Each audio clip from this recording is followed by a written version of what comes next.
Liston Library presents Monkey Town, The Summer of the Scopes Trial by Ronald Kidd. Read for you by Ashley Albert.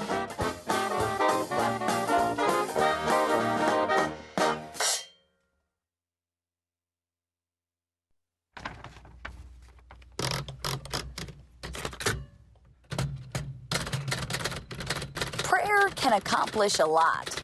It can cure diabetes, find lost pocketbooks, and restrain husbands from beating their wives.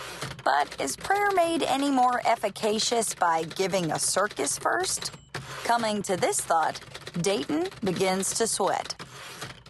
H.L. Mencken, Baltimore Evening Sun, July 9th, 1925.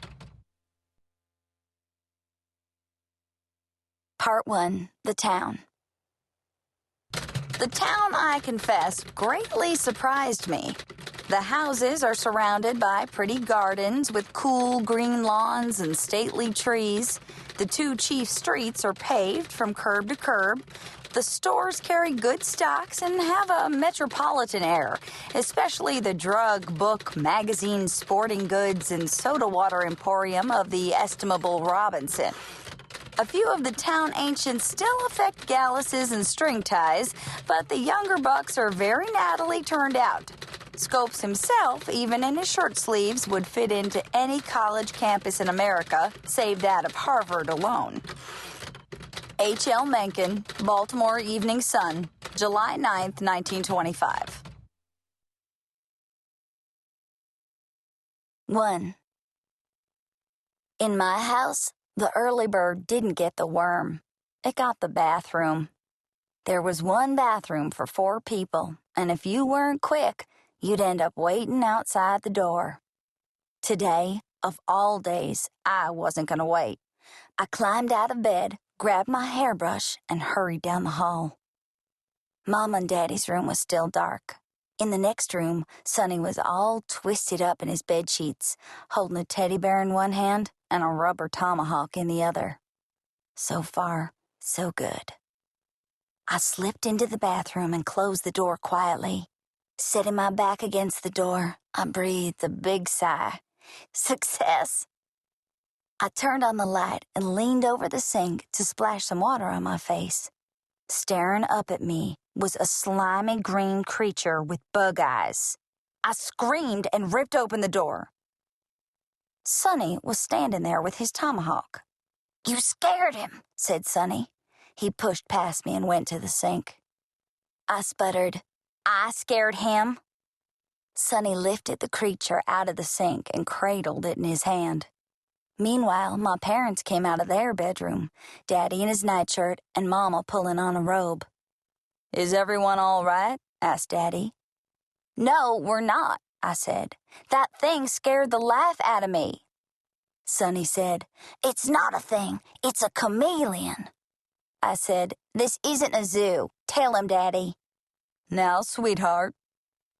Sonny went into the bathroom and shut the door. "Hey, what are you doing?" I yelled. A muffled voice said, "What do you think I'm doing?" "Well, I'm next," I said.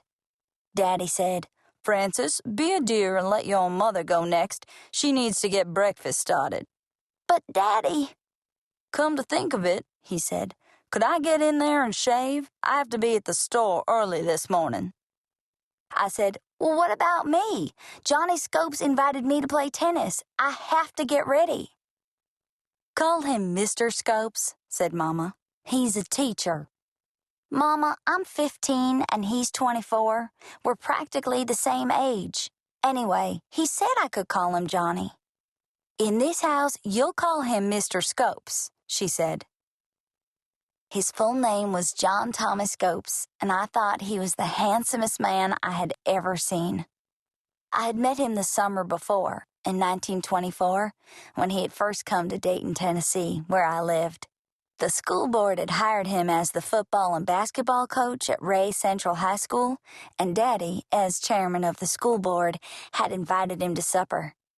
Right there, over fried okra and cornbread, We had become friends. He had an easy way of talking, not just with Mama and Daddy, but with me, too.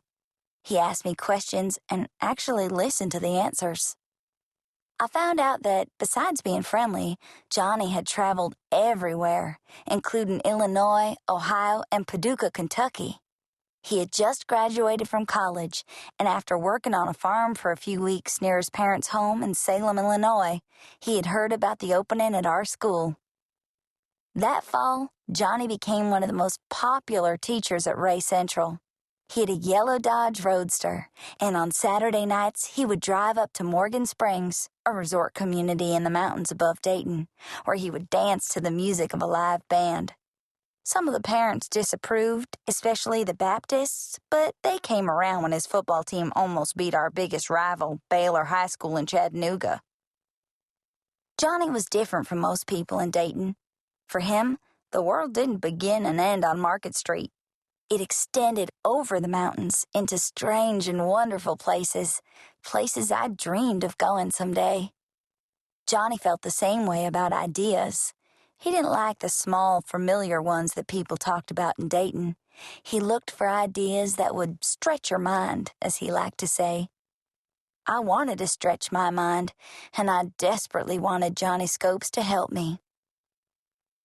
The bathroom door opened and Sonny came out, holding the chameleon. He asked me, "How are you going to play tennis with tin cans on your head?" I said, "They're curlers. They make my hair look nice." "I think it looks terrible." "Francis," said Mama, "are you sure Mr. Scopes invited you?" "Yes, I'm sure." "Well, I just don't want you pestering him." Sonny grinned. "Francis loves Mr. Scopes. Francis loves Mr. Scopes." I hit him on the arm. "Shut up, Sonny." "Ow! Did you see what she did?" Sonny stuck his tongue out at me. So did the chameleon. Daddy went to look for his razor. Mama disappeared into the bathroom. And me, I waited outside the door. An hour later, I headed downstairs to breakfast, wearing a tennis outfit and no curlers. On the way, I stopped in the hall and checked the mirror. I pinched my cheeks to make them turn pink, which was the closest Mama let me come to using makeup. Then I stepped back and gazed at myself. My face was thin, with a high forehead that I tried to cover up with bangs. My hair was brown, almost black, and I wore it short the way lots of girls were starting to do. My eyes were brown, too. I like to think they were friendly eyes, the eyes of somebody you could trust. That was a big thing in our house. Daddy always said the world was divided into two kinds of people, the ones you could trust and the ones you couldn't. I tried out a smile, and it came out more like a lopsided grin. I'd been working on it lately, hoping to make myself appear sophisticated and mysterious, but the truth was that I looked like somebody's kid sister, which is exactly how Johnny Scopes treated me. I was determined to change that, starting today. When I got to the dining room, Daddy was sitting at our big round oak table reading the paper, with Sonny in his lap. Mama was just putting out a breakfast of scrambled eggs, sausage, biscuits, and gravy. "I'll trade you a biscuit for that newspaper," she said. "Yes, ma'am," said Daddy. He placed the newspaper on a round platform in the middle of the table and turned it until the paper reached Mama.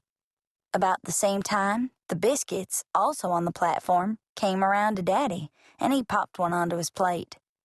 Daddy was always thinking of a better way to do things, and installing the platform, called a Lazy Susan, on our dining table was one of his ideas. I watched Daddy as he buttered his biscuit. In most ways, he was a fairly ordinary-looking person. His hairline was receding, his ears were too big, his eyes were weak, so he wore wire-rimmed glasses that were constantly sliding down his nose. He wasn't a large man. In fact, you could almost call him short. But there was something about him that filled the room. As Daddy took a bite of his biscuit, Mama dug into the newspaper. Unlike Daddy, she really was large. Not fat, mind you, just big. She had wide shoulders, big hips, and hair that was so long that when she took